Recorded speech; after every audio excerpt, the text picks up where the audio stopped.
Bom dia, pessoal, tudo bem? Vamos a mais uma aula da nossa disciplina de estruturas hiperestáticas, tá joia, pessoal? Bom, pessoal, só para lembrar, né, para retomar o conteúdo, a gente viu na aula passada, tivemos duas aulas, né, na verdade. As últimas duas aulas foram sobre linhas de influência, né? Primeiro a gente viu o que é uma linha de influência, né? Nós vimos que a linha de influência nada mais é do que uma linha que determina de maneira indireta, tá? Não é igual a um momento, não é a mesma coisa de um diagrama de momento, um diagrama de cortante. A influência que cargas móveis geram na estrutura, né? Para que eu não tenha, quando eu tenho uma carga móvel, o que é uma carga móvel? É uma carga que se movimenta, né? Então imagina uma ponte. A gente sempre fala em linha de influência quando eu vou falar de pontes, né? Quando você estiver fazendo a disciplina de pontos, vocês vão ver. A gente vai sempre falar assim: olha, o trem tipo é tanto e a linha de influência é tal. Aí você posiciona em tal lugar, né? Então a gente precisa entender isso daí, porque existem linhas de influência para estruturas isostáticas. A gente viu isso na aula 2, né? Vimos na nossa primeira aula de linhas de influência, a gente viu o método cinemático, que é um dos, se não o mais utilizado, né, para realizar esse tipo de cálculo. A gente viu que é fácil, ele parte de uma preposição do princípio dos trabalhos virtuais, né, como quase tudo que a gente faz. E ele, né, em estruturas isostáticas, ele é feito simplesmente por uma relação de triângulos, né, então fica tranquilo de você resolver. A gente viu que é bem fácil, né, então a gente teve essa ideia, a gente entendeu como que a gente acha a linha de influência, primeiramente, numa estrutura isostática. Depois, na aula passada, a gente fez isso para uma estrutura hiperestática, né? Bom dia. Aí fica um pouco mais complexo, né? Mas nada também que seja, nossa, meu Deus, professor, não vou conseguir, né? A gente viu que é possível.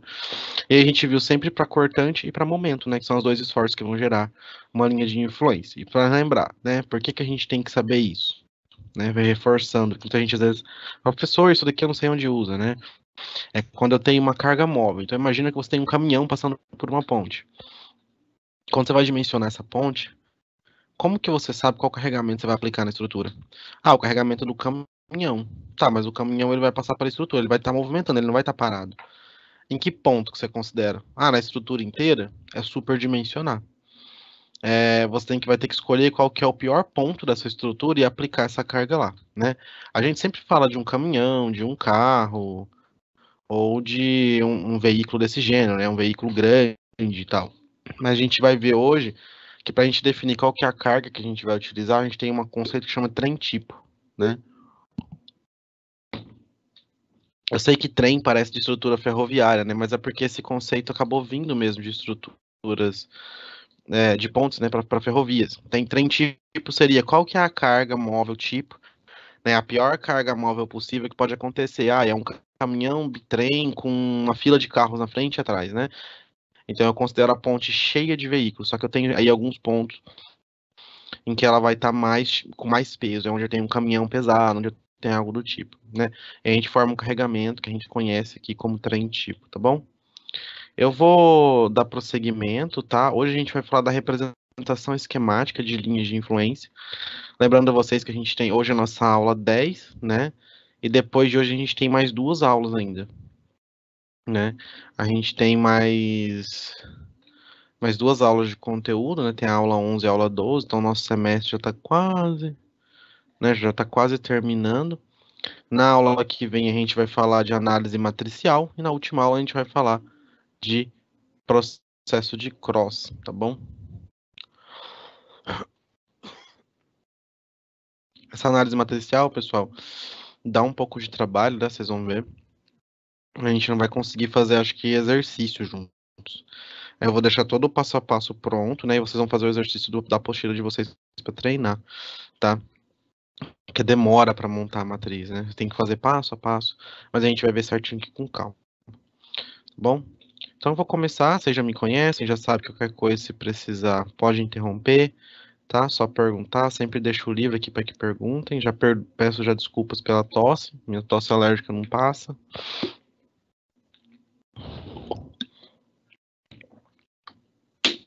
Então vamos lá, né? Representação esquemática de linhas de influência, né? O conteúdo aí da aula de hoje. Então, para a gente realizar um projeto de uma estrutura de maneira adequada, tá? Devemos determinar os valores extremos, né? Qual que é o máximo positivo e qual que é o máximo negativo. Até então eu tinha falado sempre do máximo positivo, mas é importante eu ver os dois, né? Eu tenho que ver o máximo que é positivo e o máximo que é negativo. Para momento, para cortante, porque eu vou ter que fazer as duas armaduras, né? Vocês vão ver lá em concreto. Então eu tenho que saber qual que é o máximo negativo e o máximo positivo que está acontecendo, né? E a determinação desses esforços, né, devido às cargas fixas, né, cargas que possuem sempre o mesmo ponto de atuação, é feita de maneira relativamente simples, né, traçando-se diagramas de esforço solicitantes, utilizando-se das equações de equilíbrio, no caso estruturas isostáticas, e do método das forças ou dos deslocamentos, no caso estrutura hiperestática, certo? Ou até mesmo, a gente viu lá o princípio do trabalho virtual, mas é nada mais do que o método das forças, né, aplicado. Então a gente sabe, né, que quando a carga ela é fixa, ela não está se movendo, né, eu preciso determinar esses esforços solicitantes. Se for uma viga isostática, a gente vai utilizar o quê? Somatória de força horizontal igual a zero, somatória de força vertical igual a zero, somatória de força de momento frator igual a zero. E aí com as três equações da estática eu consigo resolver, encontrar minhas reações de apoio. Quando eu estou trabalhando com uma estrutura hiperestática, lembra? Eu tenho mais apoios do que eu tenho equações, então fica um problema, né, indeterminado, não tem como eu resolver. Às vezes eu tenho 5 incógnitas e 2 equações, não tem como resolver isso, né? Então eu preciso de fazer certos métodos que vão fazendo o princípio de superposição de carregamento, né? Que a gente viu já o processo, o método das forças de deslocamento a gente já fez aqui juntos. E aí eu consigo, através disso, determinar as reações de apoio. Até aqui tudo bem, né? Que a gente já viu. Todavia, né? Esse mesmo procedimento vai se tornar inviável no caso de carga móvel. Se eu tiver uma carga móvel, não dá para eu fazer nem o da estrutura isostática, né? O somatório de força vertical e horizontal e momento igual a zero. Eu não posso usar as três equações estáticas. Né? E eu também não consigo fazer pelo processo método das forças ou método dos deslocamentos. Não vai dar para fazer. Eu posso até tentar, mas a carga é móvel. Eu teria que fazer N vezes. Lembra quando eu desenhei para vocês? Que eu falei, digamos que eu tenho uma viga aqui, né? Que eu tenho um esforço que vai sair daqui e vai chegar até aqui. Eu teria que fazer com o esforço aqui, com o esforço aqui, com o esforço aqui, com o esforço aqui, com o esforço aqui, esforço aqui, aqui, até eu descobrir qual de todos esses cálculos, até que o final, qual que vai ser o pior. Aí vocês imaginam o trabalho que isso ia dar, né? É inviável matematicamente dizendo.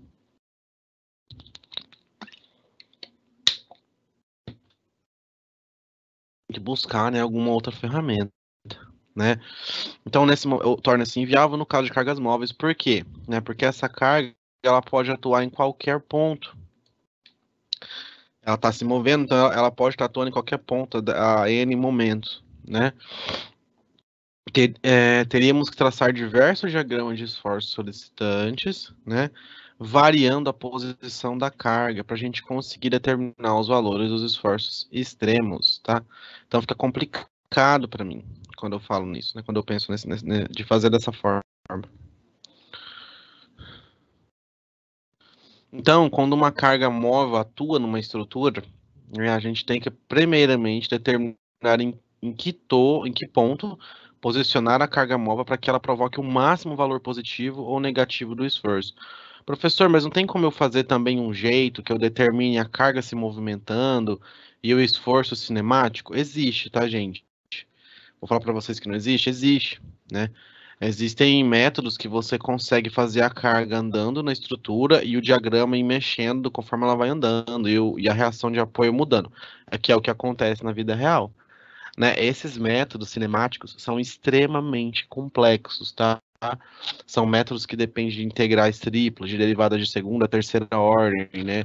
Tem que gerar modelos matemáticos, não é simples, tá? Eu falo que tem porque o pessoal da engenharia mecânica trabalha com isso, né? O pessoal da engenharia mecânica é normal para eles trabalhar com carga móvel, com esforço cinemático. É o que a gente entra no esforço estático, eles entram no esforço cinemático, aí tem que estudar controle de vibrações, né? Outras coisas muito mais aprofundadas e muito mais complexas, né? Para a gente, satisfaz, eu consigo fazer essa simplificação, porque eu sei que o que importa para mim na estrutura, como a estrutura está parada, né, é qual que é a pior situação. De toda aquela ponte, qual que é o ponto ali mais fraco, o ponto onde eu vou ter problema. É isso que importa para mim. tá? Agora um engenheiro mecânico que está trabalhando com avião, deixa eu pensar, um carro, né? E aí ele tem que determinar a força no eixo, o eixo está vibrando, o carro está em movimento, a roda está girando, aí a coisa pega, né? Eu não sei se vocês têm controle de vibrações, né? Controle de vibrações é uma disciplina que alguns cursos têm, alguns não têm, tá? É importante, mas o nosso âmbito nela é basicamente vibrações de estruturas, né? Mas controle de vibrações, quando você pega controle de vibrações para estudar e para verificar certinho os métodos, é muito complexo, né? Eu falo isso que para mim eu acho complexo, é muito complexo, é difícil, sabe? Mas é possível? O pessoal quando quer fazer isso, geralmente é para pesquisa, é para simular alguma situação específica, e aí acaba que faz com um software, né? Eles não vão fazer isso nem na mão porque é irreal, tá?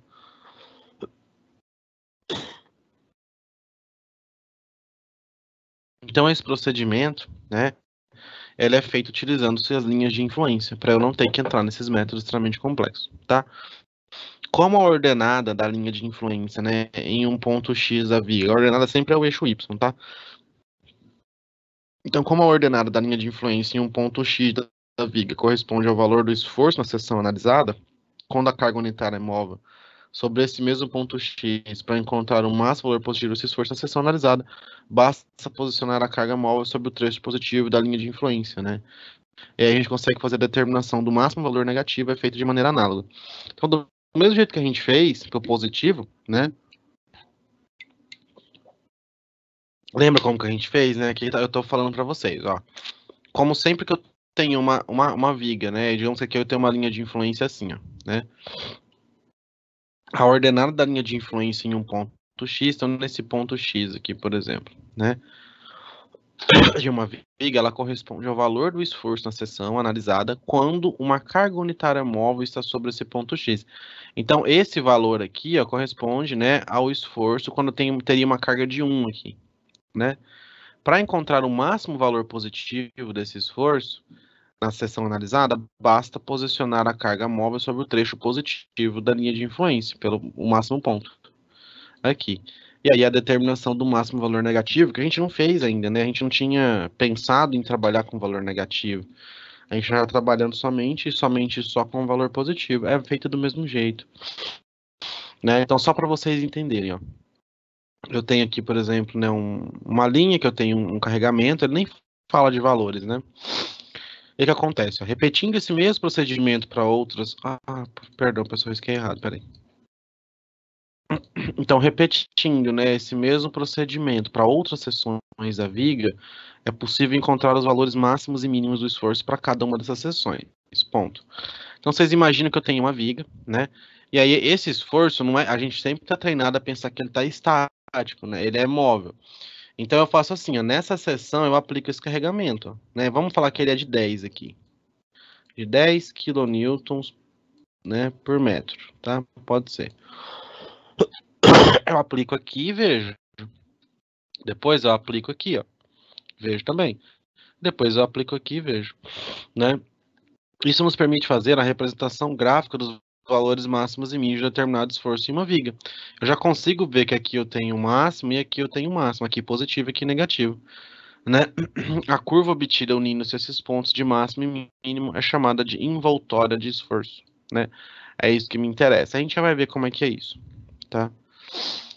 Então, a representação esquemática das cargas móveis, né, que ocorrem em pontes rodoviárias e ferroviárias, normalmente é feita utilizando-se cargas concentradas e cargas uniformemente distribuídas. Essa carga também é chamada de trem-tipo.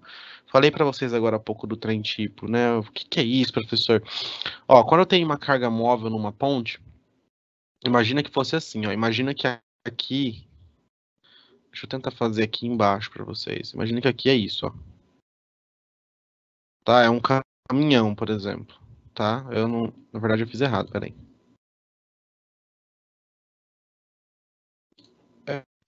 Teria que ser algo assim, né?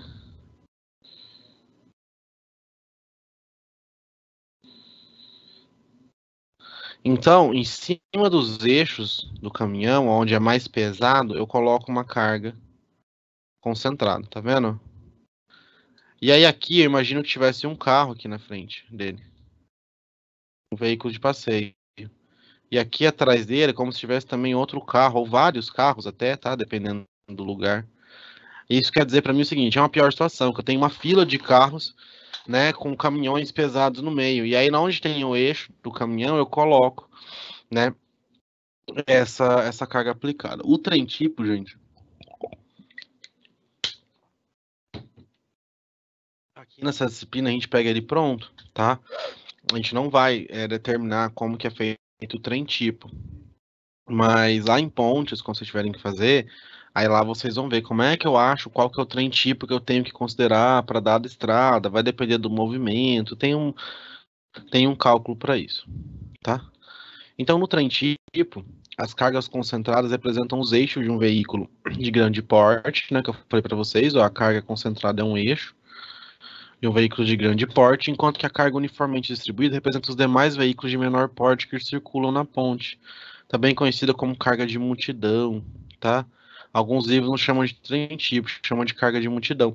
E assim, claro que eu estou considerando isso daqui, né, gente, como sendo todo mundo no mesmo sentido, né? Pode ser que esse caminhão tá indo, né? E esse carro tá vindo, esse carro também tá vindo para cá, tá? Então tem várias opções aqui, tá?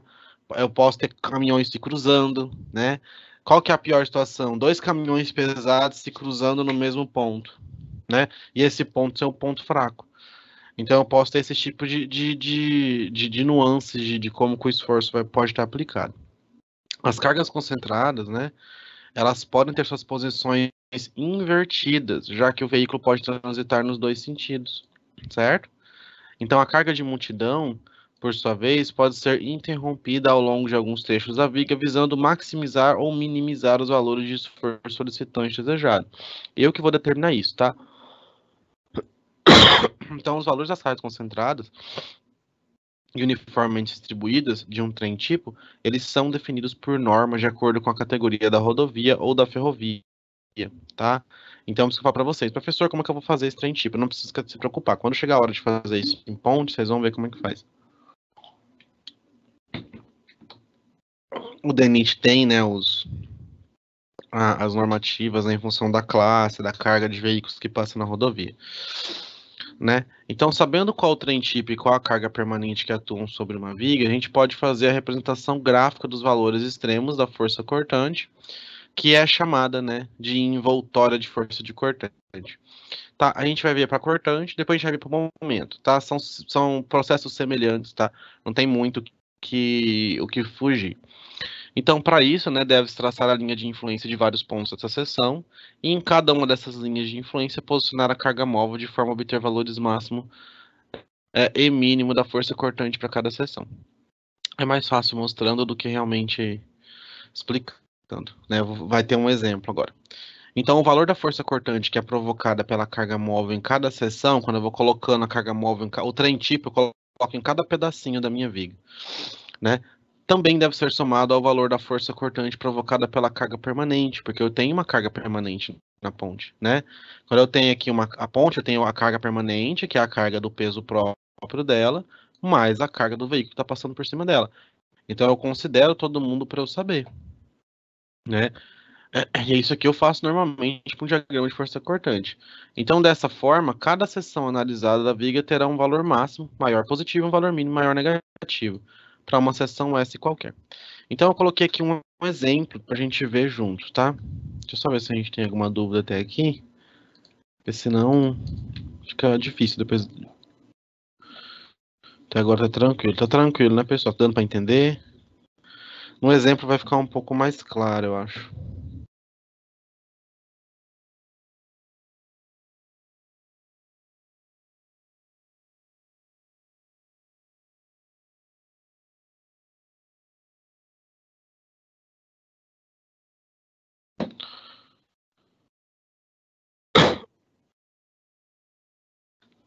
Tá tranquilo, né?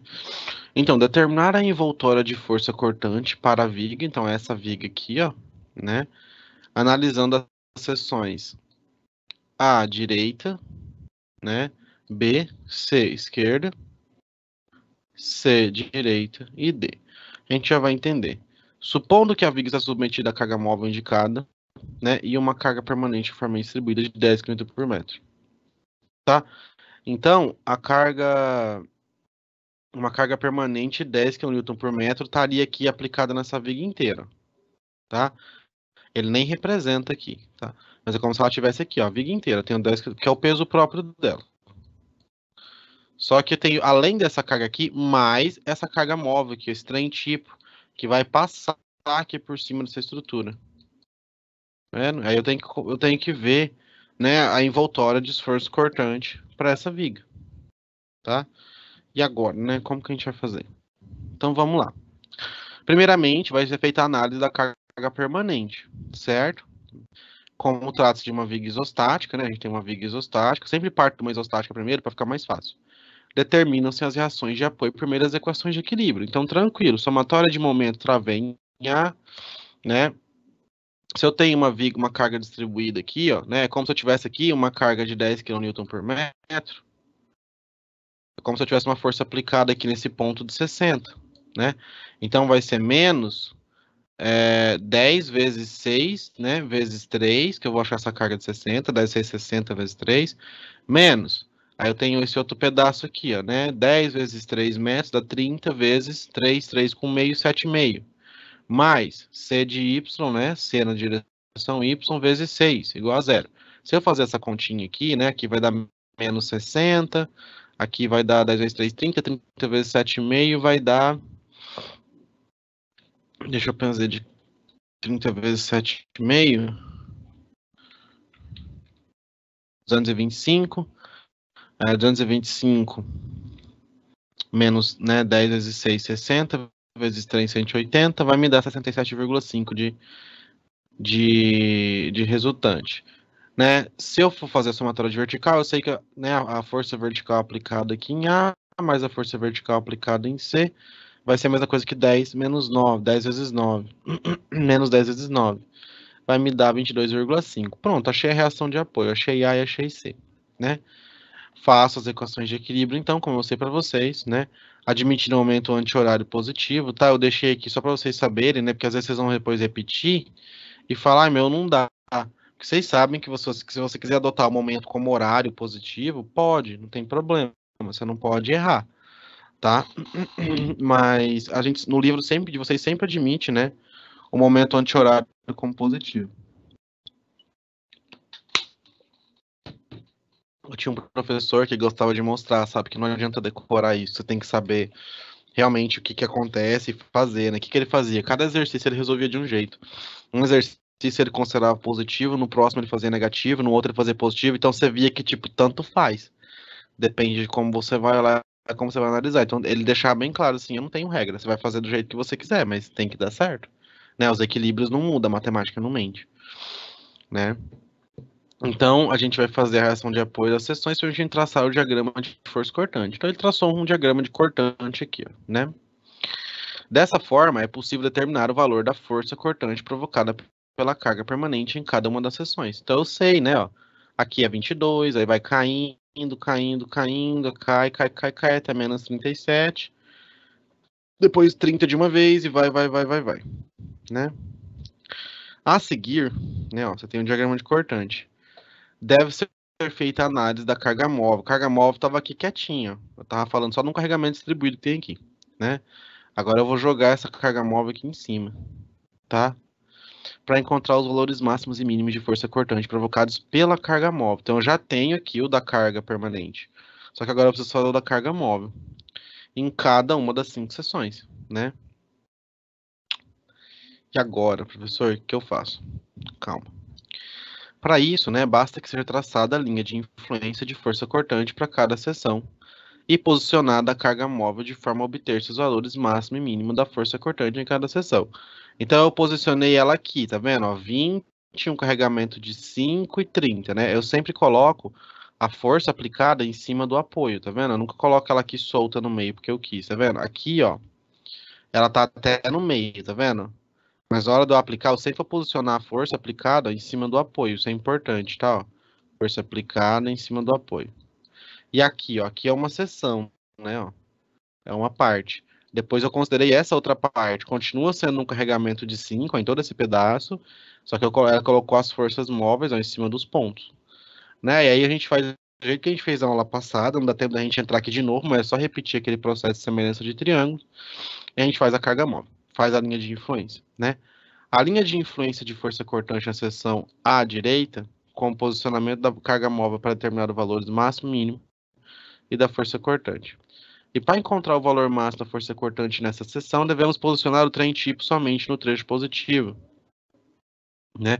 Eu quero saber aqui, então posiciona aqui, tá? É o que eu já falei para vocês, eu vou fazer desse lado, desse lado. Ele tá só explicando para vocês o que eu acabei de falar. A maior carga concentrada deve ser colocada sobre a maior ordenada da linha de influência, e a 3 metros à direita ou à esquerda deve se posicionar a outra carga concentrada, tá vendo? Aqui ele fez de propósito, né? Mas sempre dá certo. Ó, aqui, tá vendo? Ficou proposital, ó, 30 e 20, tá vendo? Tá vendo que ele inverteu? Né? Ó, 30 primeiro e 20 depois. Ah, tem regra, professor? Não tem. Porque o caminhão pode ser aqui é a traseira, aqui é a frente do caminhão, né? Só que o caminhão pode estar indo, pode estar vindo. O que acontece? Onde eu tenho o maior valor de linha de influência é onde eu coloco a maior força. Porque assim, eu coloco o maior peso na onde é mais fraco, que é onde eu tenho a maior ponta de influência, entende? Então isso aqui eu determino, eu falo, olha, aqui a linha de influência é fraca, então eu vou colocar peso aqui em cima desse lugar, que eu quero forçar ele, tá? Então, a maior carga concentrada tem que ser colocada sobre o maior ordenado da linha de influência, e a 3 metros à direita ou à esquerda deve ser posicionada outra carga. Nesse caso aqui, já tinha um ponto aqui, a 3 metros ele só usou, então ele fez de propósito o exercício, né? Então, nesse caso, para obter o maior valor possível, a outra carga concentrada foi posicionada à direita. Só para ficar grande, né? Só para dar esse meio aqui, né? A seguir, o que a gente vai fazer? Basta multiplicar cada carga concentrada pela respectiva ordenada da linha de influência e multiplicar a carga distribuída pela área positiva da linha de influência. Como assim? Né? Lembra daqui, ó?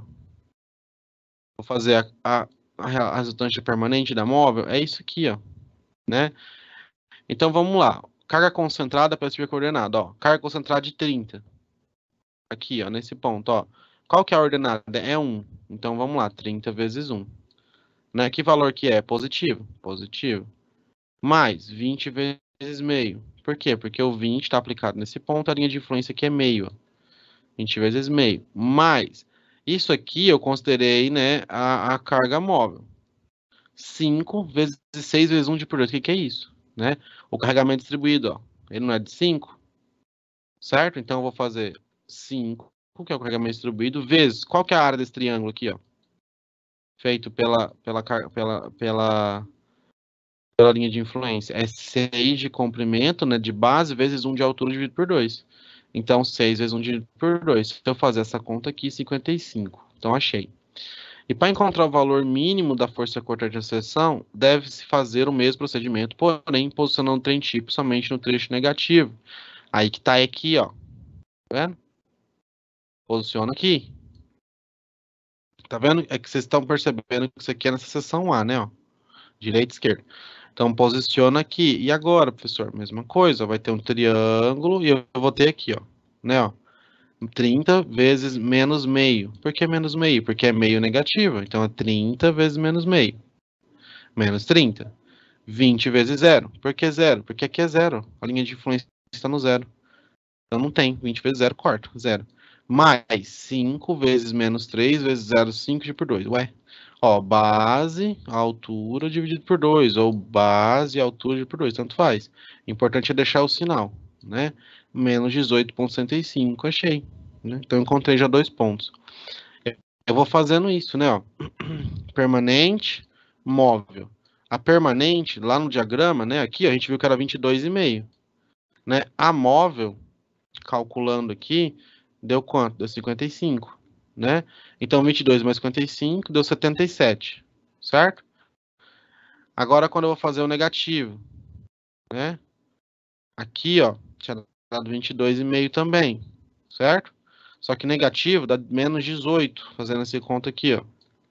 Né? 22 vai dar 3,75. E aí eu vou fazendo isso para todo mundo. Por isso que eu falei para vocês que a gente não vai entrar ponto a ponto nisso. Porque a gente tem que fazer isso para todo mundo, né? Eu teria que ponto a ponto aplicando e fazendo ponto por ponto. Por isso que vai precisar dar trabalho. Não é difícil, é trabalhoso. Então, esse mesmo processo eu faço para todos os valores, né, da máximo e mínimo da força cortante, as outras 4 seções da viga, e esses procedimentos para outras demais seções são como estudo aos alunos, né, que a gente tem um resumo disso lá no livro de vocês. Então, deixo como tarefa, tá? Façam para fixar. Então, tem a força cortante, né, a seção, A, B, C, D, E, permanente, móvel, máximo e mínimo, envoltória, né? Eu começo a chegar nos valores resultantes, ó, tá vendo? Eu vou ter que fazer de 1 a 1. Aí quando eu fazer de 1 a 1, eu vou começar a ver isso, né? Aqui nesse ponto A vai de 3,75 a 77,5. É o que a gente fez aqui, tá vendo? Aí aqui daria de 11,5 a menos 30, né? Ó. Eu vou vendo uma faixa de trabalho. Então eu consigo saber qual que é o valor mínimo, qual que é o valor máximo, tá bom? E para momento, professor? Isso aqui você fez é para cortante, né? O momento como que é? Alguém tem alguma dúvida? Deu para entender? Tá tranquilo? Porque a gente só tem mais a do momento, tá? Eu vou dar um tempinho, ver se alguém tem alguma dúvida.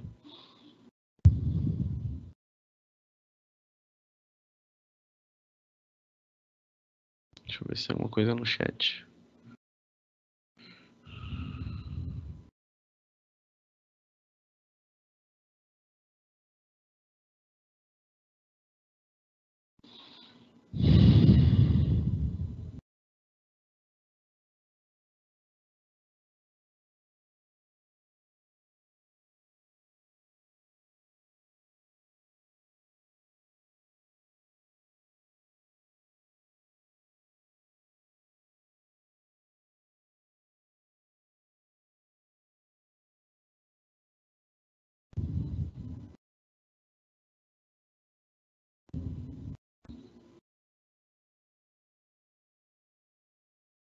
Nenhuma dúvida mesmo?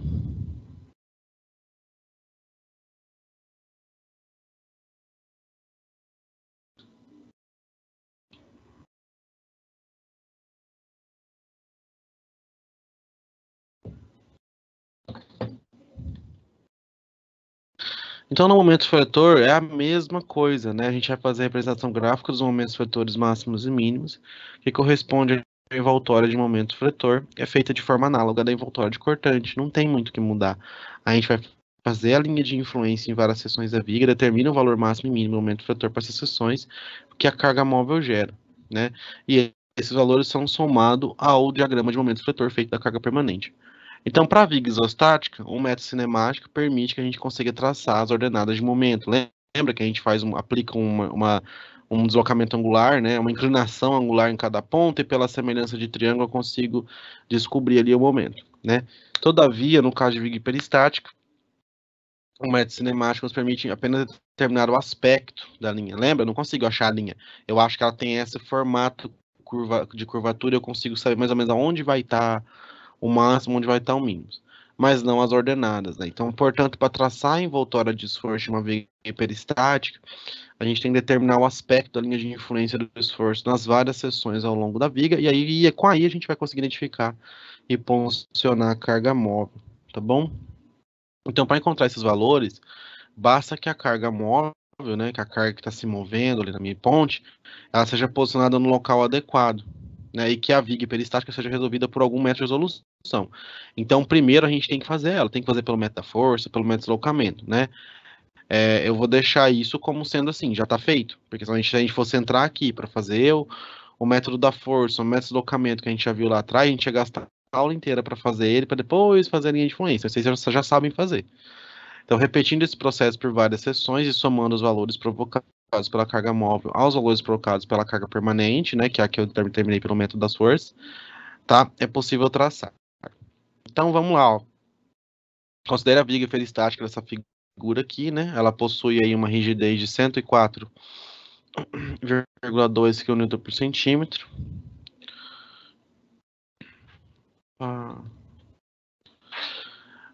Na qual se deseja traçar a envoltória de momento fletor, né, analisando as seções indicadas. A viga está submetida a uma carga permanente uniformemente distribuída de 6 kN, então eu teria uma carga de 6 kN nela inteirinha, bem como uma carga móvel distribuída de 10 kN. Então aqui eu nem tenho a carga móvel com ponto aplicado, só tenho distribuído. Se eu resolvo ela para carga permanente, usando o método das forças de deslocamento, a gente vai chegar nesse diagrama aqui.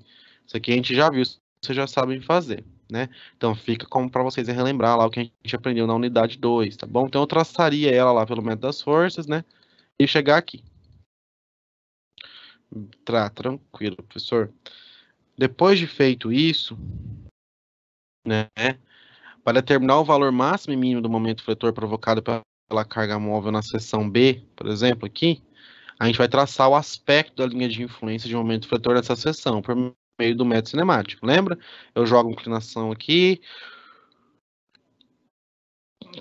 e aí eu consigo ver que aqui vai cair, aqui vai ter essa deformação. Então, dessa forma, fica claro onde a gente tem que posicionar a carga móvel. Porque, olha, aqui vai ser o meu máximo negativo, aqui vai ser o meu máximo positivo. Então, eu vou posicionar a carga móvel aqui e aqui, né?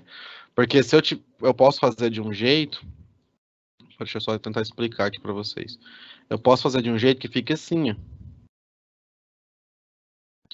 Né? Ah, então vai ser onde que eu quero fazer o positivo? Então vai ser aqui. É que esse jeito acabou ficando igual ao jeito que tá ali, né, pessoal? Eu fui dar um exemplo, no final não dei exemplo nenhum. Vamos pensar numa outra situação. Poderia ter isso, né? E aí tá aplicado aqui. Então aqui é zero, aí aqui cai, aqui faz isso, né? Aí eu poderia ver, olha, aqui é nulo, aqui eu aplico tal, aqui eu aplico tal. E vai depender do que eu quero fazer. Mas a ideia sempre é essa, eu não preciso saber igual no outro lá, eu tenho que saber exatamente onde está. Eu preciso ter uma ideia da localização do formato, né? Que minha linha de influência vai ter para eu colocar ali a minha carga móvel. Tá? Então, assim, o valor máximo de momento fletor da seção B, devido à carga móvel, é encontrado com a resolução da viga hiperestática pelo método das forças dos deslocamentos com a carga de 10,8 metros. Então, o que acontece? Eu já determinei essa viga com a carga permanente, que era uma carga de 6 que tinha aqui, certo? Que ele fala no exercício aqui, ó. Né? Considera uma carga de 6, né? Uniformemente, só que a móvel tem 10. Então, eu vou lá e determino ela com a carga de 6. Aí, quando eu jogo aqui o meu ponto, meu diagrama, meu esforço móvel, eu tenho que fazer de novo ela, né? Então, o valor máximo de momento vetor da seção B, por exemplo, devido à carga móvel, é encontrado com a resolução da viga hiperestática pelo método das forças de deslocamento. Eu faço ela de novo, né, com a carga de 10 posicionada entre as seções A e C. Já o valor mínimo eu vou fazer com ela selecionada, né, entre o outro ponto, entre as seções C e G, tá? Eu tenho que fazer a viga hiperestática uma vez, depois eu faço a segunda vez, depois eu faço a terceira vez, né? E novamente os cálculos ficam como estudo, porque se a gente fosse fazer agora essas 3 vezes, a gente não tinha tempo de terminar hoje o exercício, tá? Então a máxima móvel, eu vou chegar nesses valores aqui, ó, de 4,17 e de 6,67. Quando vocês fazerem, vocês vão ver que vai dar um pouquinho diferente, porque é redonda, né? Um deu 4,25, o outro deu 6,8, né? Não bate exatamente. Então, somando esses valores com o momento provocado pela carga permanente, né? Aí a gente vê, por exemplo, nesse ponto aqui, ó, deu 1,5, tá vendo? Então, 1,5 mais 4,17 é igual a 2,67. E o mínimo, menos 1,5 menos 6,67. Deu menos 8,17. E aí eu determinei uma envoltória, determinei o máximo e o mínimo para aquele ponto. E aí, ó, tá vendo aqui? Eu tenho 2,67 positivo, menos 8 negativo. Eu tenho uma linha de comportamento. Eu não faço igual a outra que dá uma linha ponto a ponto, né? Eu sei que aqui é 8,17 positivo, aqui é 2,67 negativo. Então eu traço uma reta, eu sei que daqui vai ter que vir aqui, e daqui vai ter que vir aqui. Eu paro. Ah, aqui deu 9,23. Opa, então daqui vai ligar lá, e daqui vai ligar aqui. Aqui deu 1 negativo e menos 7. Aí eu ligo, tá vendo? Eu começo a ligar os pontos. E eu sei que essa faixa aqui é a minha faixa de trabalho da estrutura, né? É a minha faixa preocupante. Quando um caminhão passar por ela, ela vai ter esse comportamento aqui, ó. Ela vai tender a variar de 2 a 8,7, de 9 a 23,9. Então, quando eu for considerar esforços altos positivos, eu vou olhar para essa linha de cima aqui, ó, né? E quando eu quiser considerar os mínimos negativos, eu vou olhar para essa linha de baixo. Né? Então é o pior das duas situações representada de uma vez só. Né? Essa é a ideia, tá bom, pessoal? E aí, pessoal, a gente encerra o conteúdo. Né? Como eu sempre faço com vocês, eu sei que demora e que dá trabalho, acaba ficando algumas dúvidas, né, pelo caminho. Né? E o pessoal sempre combina aí com vocês a gente no final, né, tirar. Então eu fico agora aqui disponível para tirar dúvida de vocês, tá? Caso vocês queiram perguntar qualquer coisa, pode ficar totalmente à vontade. Estou aqui para isso.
É porque, assim, quando você. A pergunta é muito boa. Em que situação eu usaria essas partes de resultados mínimos, né? Já que eu devo sempre considerar os valores maiores. É que a gente sempre fala no maior esforço, no sentido de ser o mais. O que mais vai gerar algum tipo de deformação, algum tipo de coisa na viga. Mas, por exemplo, uma viga de ponte, ela tem a armadura negativa e a armadura positiva, né? Tem uma armadura que vai resistir a esforço de compressão e outra a esforço de tração. Então, quando eu vou armar a viga da ponte, né, quando eu vou entrar no concreto, eu tenho que saber o momento máximo e o momento mínimo, né? Quando eu vou trabalhar, por exemplo, com controle de vibração da ponte, né? Fazer a junta de dilatação, porque a ponte, vocês sabem que ela faz isso. A gente usa o valor máximo e mínimo para eu saber qual que é o máximo L que eu tenho que ter e o mínimo L para eu construir ela de uma forma que quando ela esteja parada ou com baixo esforço, ela tenha uma distância mínima e quando ela trabalhe muito, ela alargue ou ela faça isso, né, bastante. Então, assim, você não vai só usar para o dimensionamento de falar assim, o peso máximo é X, né? Você vai ter que também olhar momento positivo e negativo significa o quê? Que eu tenho esforço girando para um lado no positivo e no negativo eu com esforço girando para o outro. Se a ponte gira para a esquerda ou se ela gira para a direita, as forças que estão sendo aplicadas ali no aço são para a direita é o aço em cima, para a esquerda o aço embaixo. Então isso me ajuda a dimensionar o aço que vai na viga na parte inferior, na parte superior e na parte inferior. Então você precisa sim, tá? A gente sempre fala de procurar o pior ponto, ver os valores máximos, são os valores máximos de ambos os sentidos, de ambos os tipos de esforço, né? Esforços negativos e esforços positivos, tá? Na prática, mesmo em concreto, é assim que funciona. Você vai ter que saber o máximo. Quando a carga é estática, aí, né, sempre vai dar aquilo lá mesmo. O problema é que aqui o negócio se mexe. Então eu tenho que achar essa faixa, né?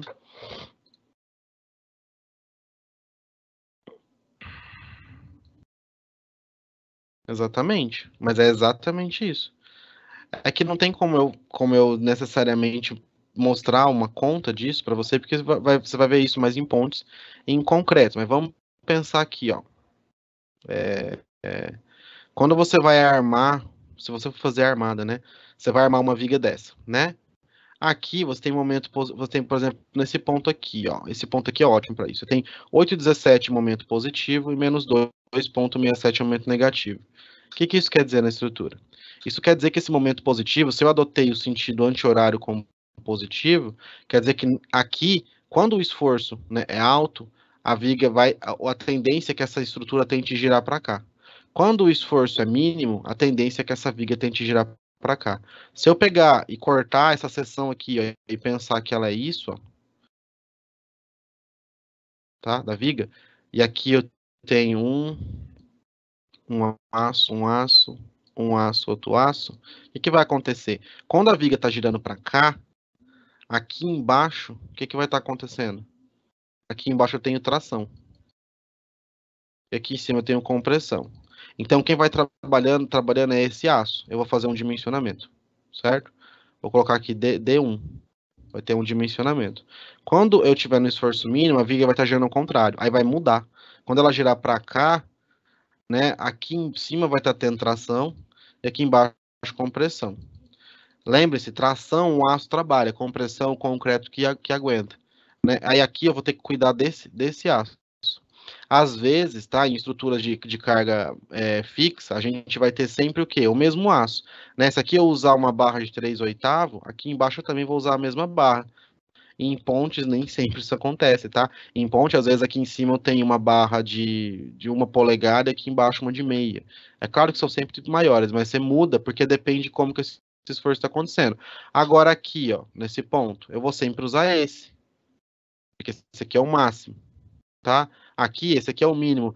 Professor, mas eu não deveria fazer a viga inteira como mínimo, como máximo? Sim, eu entendo essa questão sua. Só que para eu dimensionar isso aqui de maneira eficiente, eu tenho que entender esse comportamento. Eu preciso saber. Nesse caso aqui em específico, ficou o máximo totalmente para cima e o mínimo totalmente para baixo. Mas eu poderia ter uma situação assim, ó. Com a minha força de envoltória, geralmente fica assim, na verdade, né? Ela faz isso. Ela fica todo um para cima e um para baixo. Aí você tem que analisar as duas situações igual essa daqui em vários pontos da viga. Ah, reação de apoio. Às vezes isso aqui acontece numa reação de apoio. O que eu faço? Qual que é o pilar que eu ponho? A fundação vai ser uma fundação de tração ou vai dar compressão? Aí você começa a complicar, porque, por exemplo, se eu tivesse um apoio aqui, né? Eu imagino que aqui está numa estaca, um tubulão. E dependendo do que acontecer aqui, a minha fundação vai estar trabalhando com tração com compressão. Aí eu vou ter que dimensionar a armadura e o projeto da fundação pensando nas duas situações. A fundação vai ter que trabalhar a tração e a compressão. Só que isso aí você vai conseguir ver mais, entendeu? Com disciplinas mais aprofundadas, né, no estudo disso. Não dá para eu te mostrar com contas ainda, mas a ideia é essa, sabe? Então, isso que eu falo, estudem aqui porque a tendência é que vai piorar, vai ficar cada vez mais complexo, sabe?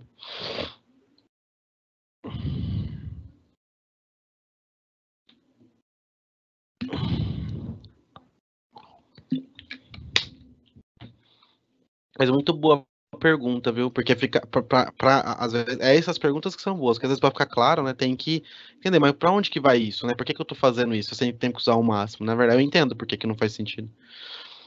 Por enquanto não faz mesmo, mas depois em ponto vocês vão ver que faz sim. Bom, pessoal, acho que a gente encerra por aqui, né? Deu nosso tempo, tá? Bons estudos, não deixem isso aqui acumular, estudem já, façam o exercício do livro, aproveita para relembrar lá o método das forças, já resolve, tá lá no livro, é igualzinho que tá aqui, tá bom? Obrigado. Espero que tenha ficado claro, porque é um assunto meio complicadinho de explicar, sabe? Às vezes eu fico preocupado de. Por isso que eu sempre falo, estão entendendo? Tá ficando claro? Porque às vezes eu fico, meu Deus, né? Será que não tá ficando claro? Porque é complicadinho, né, de entender o pra quê e o porquê de cada coisinha, né? É muito o e se isso, e se aquilo, tá? Gente, mas não deixa acumular, tá? Façam os exercícios do livro, tá tudo resolvidinho lá. Aproveitem, tá? Não deixa acumular muito, porque depois, na hora que chegar na hora da prova, é muita coisa para estudar. Então, toda semana, né? Como vocês, quem viu isso hoje, tenta até amanhã, domingo, como terça é feriado, no máximo na terça, já revisar isso daqui para ficar claro. Tem dúvida, traz na aula que vem, não tem problema, tá bom? Então a gente se vê semana que vem, pessoal. Bom descanso para vocês, bom feriado, tá bom? E até a próxima. Tchau, tchau.